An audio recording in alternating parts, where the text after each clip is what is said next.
Oke, kita kembali ngobrol ya. Tadi pagi kita ngomongin Anies, tapi Anda udah menyinggung-nyinggung soal pidato pengarahan Pak Jokowi di depan para petinggi Polri sampai Kapolresnya ya.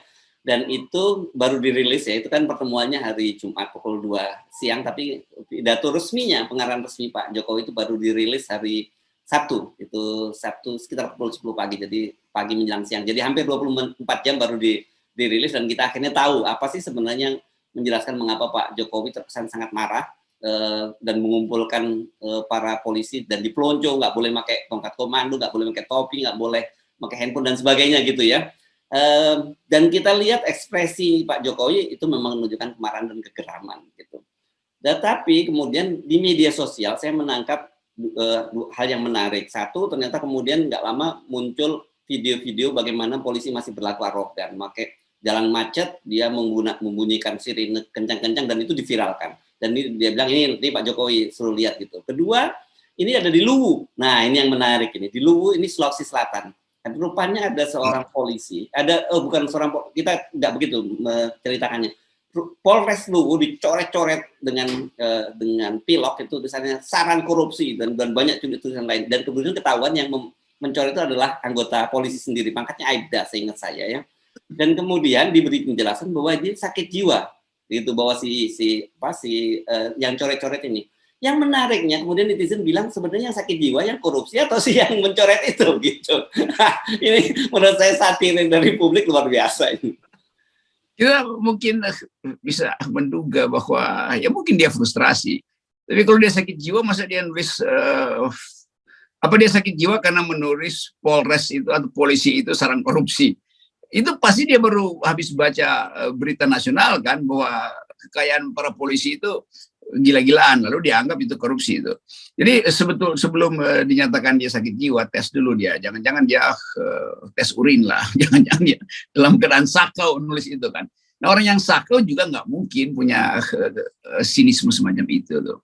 Jadi tetap kita lihat bahwa ya ada aja polisi yang frustrasi memang melihat keadaan.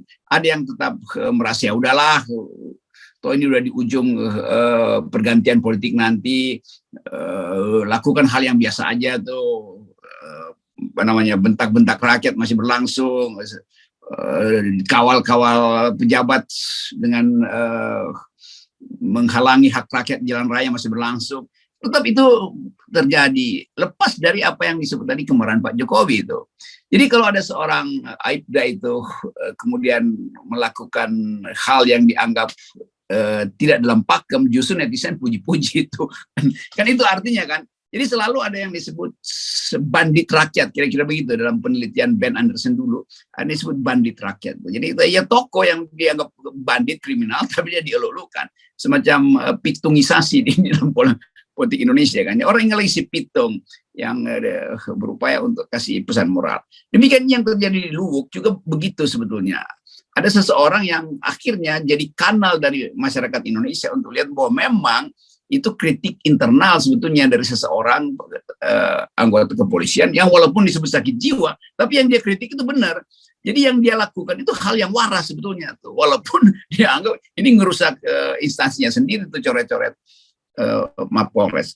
Tetapi sekali lagi kita balik pada keterangan Pak Jokowi dan memang itu agak aneh juga tuh. Kenapa nggak live aja keterangan presiden? Kenapa mesti ditunda? Orang menganggap ada yang diedit pasti panjang lebar itu kan. Hanya dipilihkan sesuatu yang mengenakkan mata dan kuping rakyat. Memang mengenakkan mata dan kuping rakyat, Pak Jokowi menegur langsung perwira-perwira yang sok pamer kekayaan, yang berlebih-lebihkan segala macam. Tapi itu bagian yang juga kita anggap dalam psikologi itu sebetulnya pintu untuk meminta dukungan publik pada Pak Jokowi. Jadi Pak Jokowi mengatakan itu karena mendengar publik protes.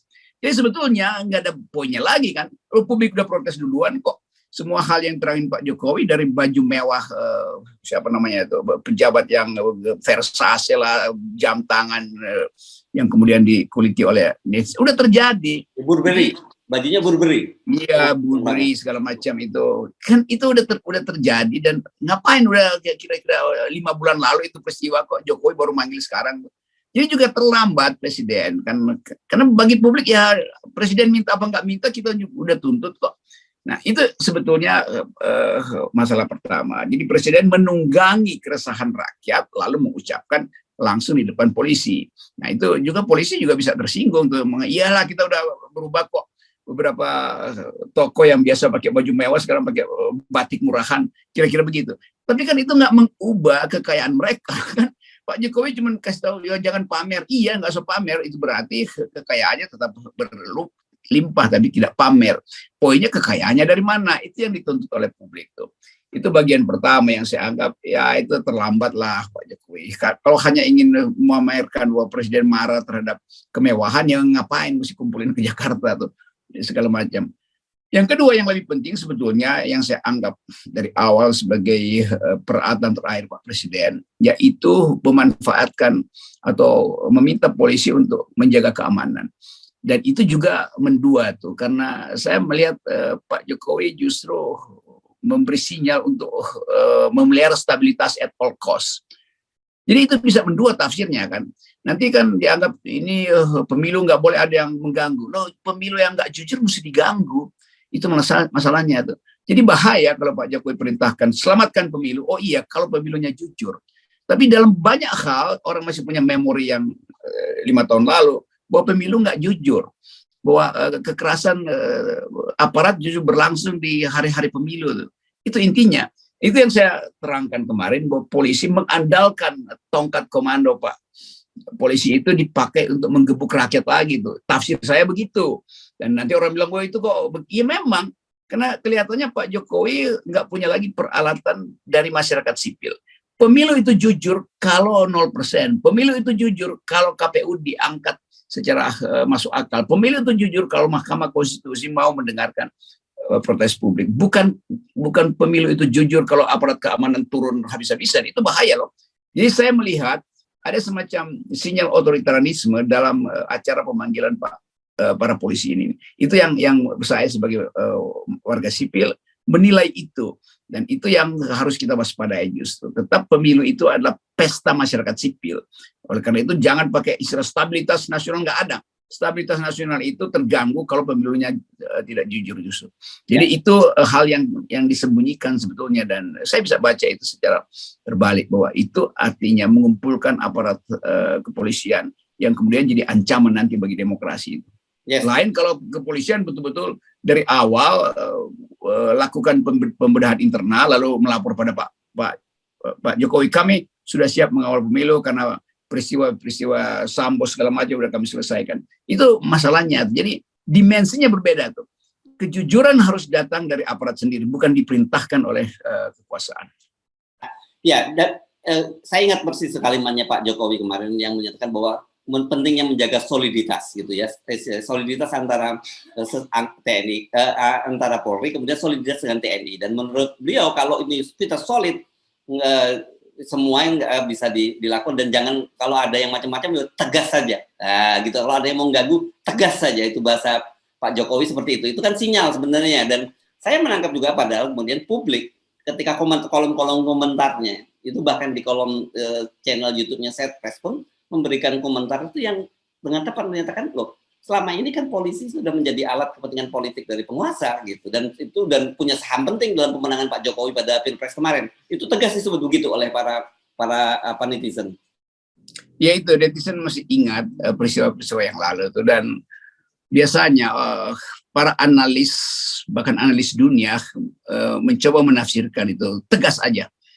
Itu bagi jurnalis internasional atau analis internasional menganggap itu artinya perintah kekerasan itu. Sama seperti dulu Pak Presiden Soeharto bilang gebuk. Yeah. Dan itu jadi headline di dunia, dalam bahasa Inggris ditulis I'll cover you. Saya akan gebuk kalian itu. Itu menandakan bahwa ada frustrasi dalam menghadapi demokrasi lalu main gebuk aja tuh. Demikian juga ini, tegas aja. Tegas artinya apa? Tegas artinya lakukan sesuatu yang membuat orang lumpuh, kira-kira begitu kan. Nah, tafsir itu yang berbahaya. Jadi jangan presiden memerintahkan sesuatu yang bertentangan dengan narasi demokrasi itu. Nggak ada ketegasan kalau tidak diperlukan ketegasan kalau ada kejujuran tuh. Jadi orang mau tagih itu bahwa presiden sepertinya di dalam pidatonya itu ada elemen otoritarianisme atau elemen kekerasan, itu perintah tegas dalam keadaan polisi betul-betul tidak dipercaya oleh rakyat, kan itu intinya kan. Jadi seharusnya presiden bilang kami akan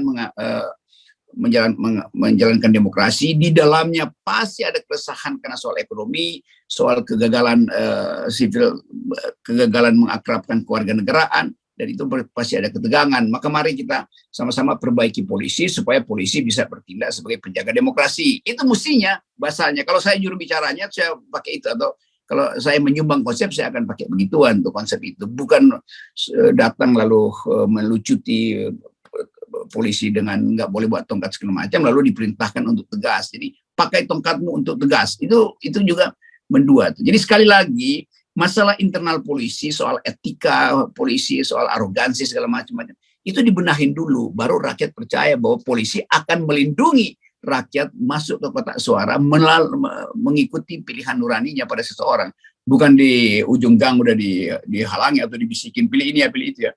Itu bahayanya kalau.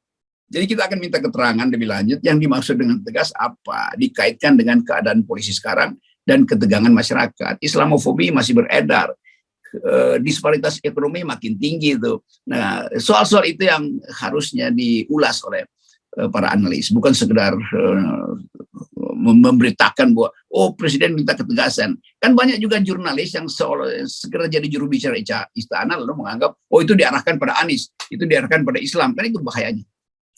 Oke, nah tema kita ini karena public distrust ya. Sekarang kita masuk di wilayah Teddy Minahasa yang masih jadi serius, masih jadi perbincangan serius. Polisi sudah menetapkan 11 orang tersangka ya, termasuk Teddy Minahasa itu sendiri, dan disebutkan peran-perannya ada yang sipil, ada yang militer, dan tentu pangkat tertinggi adalah Teddy Minahasa. Teddy Minahasa sekarang juga menolak untuk diperiksa sebelum mendapat pengacara yang dia tunjuk.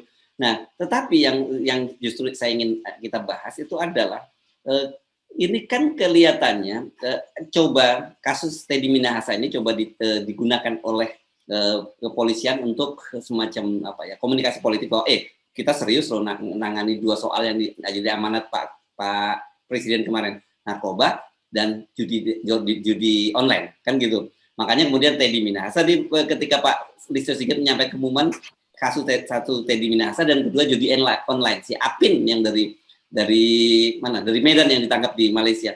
Tetapi publik juga tetap melihat bahwa ini si Teddy Minahasa dikorbankan, begitu. Itu jadi kalau saya membayangkan dari Pak Kapolri, saya bingung, gimana gue mau melakukan sesuatu ya, gue udah lakuin ini tapi masih dicurigai juga oleh publik. Itu yang kita anggap kita kejebak di dalam rawa-rawa Vietnam secara metafor tuh. Mau lakukan sesuatu, ya makin bergerak makin tenggelam kan. Jadi ini bagian dari kesulitan kita untuk percaya pada satu institusi itu. Dan udah keburu terjadi. Kayak kemarin tuh beredar viral para pendukung Teddy waktu diangkat jadi kawan sekolahnya di Pasuruan ya, yang kawan cukur gundul kepalanya ya. Lalu sekarang gimana balik ke salon nungguin rambut kan? Rambutnya belum tumbuh, orangnya udah nggak jadi Kapolda. Jadi rasa malu itu kan susah disembunyikan kan. Kan mereka diolok-olok akhirnya kan, satu-satu diolok-olok. Karena tidak bisa bikin antisipasi. Demikian juga Pak Sigit sebetulnya dalam keadaan yang sama. Dianggap Pak Sigit Listio apa udah potong rambut juga atau gondolin rambut kan. Jadi memang beban Kapolri sekarang itu berat sekali. Saya ingin membantu, memberi semacam rasa bukan rasa damai, rasa kokoh psikologi dulu. Bahwa saya kepolisian dan saya tahu ada banyak hal yang simpang siur, tapi saya akan jalan lurus. Justru karena saya sekarang tutup kuping, tutup mata, saya bukan bagian dari geng ini, geng itu. Saya mau tutup kuping, saya mau mengarahkan aja kepolisian ini sampai betul-betul publik pulih nyinyirnya. Kira-kira begitu kan? Kan batin Pak Listio mestinya begitu tuh. Dia jangan dengar lagi segala macam komentar atau info dari lain. Dia bentuk aja 2-3 orang aja khusus sebagai tim dia itu yang gak ada kaitan dengan polisi. Mungkin seorang psikolog, seorang dosen, 3 tim. Dia bilang saya punya 3 tim yang saya sembunyikan dan sekarang saya mau bergerak dengan mata tertutup dan dengan kuping yang disumbat. Saya hanya punya punya rasa bahwa ini akan menghasilkan sesuatu yang baik. Kalau itu diucapkan Pak Listio, maka orang merasa oke, Listio betul-betul jadi kan seorang pertapa itu dia nggak memerlukan panca indera, dia hanya dituntun oleh nuraninya. Itu kira-kira. Jadi jadilah Pak Sigit sebagai Kapolri yang pertapa juga, sehingga nggak tergiur dengan godaan, tidak tersinggung dengan macam-macam, dan tidak terseret dalam perseteruan antara geng di situ kan. Nah ini memerlukan yang disebut tapa brata itu. Ini juga istilah tentang polisi sebenarnya. Jadi tapa brata adalah mempersiapkan mental, itu intinya tuh, untuk masuk dalam kurusetra. Dan sejak kemarin kan kita sudah ingatkan, kita tidak ingin terjebak dalam office politicking antara ganti mengganti Kapolri gitu ya, karena saya tahu pasti kita tahu lah pasti ini akan dimanfaatkan oleh geng-geng di dalam sana untuk mendongkel Pak Listio Sigit gitu ya. Padahal problemnya ini sekarang bukan bukan karena Kapolri, tetapi culture di dalam di polisi yang bermasalah gitu. Selama culture-nya itu tidak dibenahi, mau ganti Kapolri siapapun itu ya akan tetap sama saja, bahkan bisa lebih parah. Itu pentingnya orang pahami culture dan office politics itu kan satu paket tuh. Dan kita bayangkan siapa yang ganti. Kalau seseorang ganti kan kita tahu dari lingkungan itu ya 3-4 orang paling. Sama juga dia dalam culture dan office politics yang sama, maka akan terjadi counter politis lagi di dalam kepemimpinan dia. Jadi udah biarkan aja Pak Listio selesaikan masalah ini, dan Pak Listio justru harus mengatakan dalam batinnya, saya nggak kenal kok mereka tuh. Lalu karena itu saya tega aja kan, pecat sana pecat sini segala macam. Ya lakukan aja. Mumpung evaluasi publik masih menganggap bahwa Kapolri masih bisa. Kenapa masih bisa? Karena yang lain juga akan lakukan hal yang lebih buruk lagi nanti kan. Dan itu, jadi sebetulnya Pak Jokowi juga pasti akan udah kesel mau pecat Pak Listio. Tapi nanti Jokowi juga berpikir, ini siapa yang gantiin? Apakah lebih baik atau lebih buruk tuh? Jadi kita ada di dalam keadaan no easy choice, kira-kira begitu tuh kalau judul bukunya. Oke, saya kira ini penting ya, kita mesti bahas karena memang situasinya itu apa ya, ini chaotic ya sekarang di situasinya Bung Rocky ya. Ya itu istilah yang paling gampang untuk kita lihat adalah chaotic. Dalam keadaan chaotic, semua orang menyodorkan jalan keluar, tapi jalan keluarnya juga chaotic. Jadi, udahlah, kita tunggu tanda-tanda alam lah, kira-kira ya, gitu. Tapa brata tadi itu penting ya, untuk merenungkan sekarang dituntun oleh hati nurani. Dan kalau hati nurani itu tidak pernah salah, dan pasti akan menuntun kita ke tempat yang tepat begitu ya. Terlepas hitungan kalkulasi politiknya, nggak ada untung ruginya kalau nurani itu ya. Betul, dan nurani kita menuntut 0%. Itu yang selalu kita sebut sebagai nurani demokrasi adalah 0% presidential threshold. Thank you, Bung Rocky. Okay.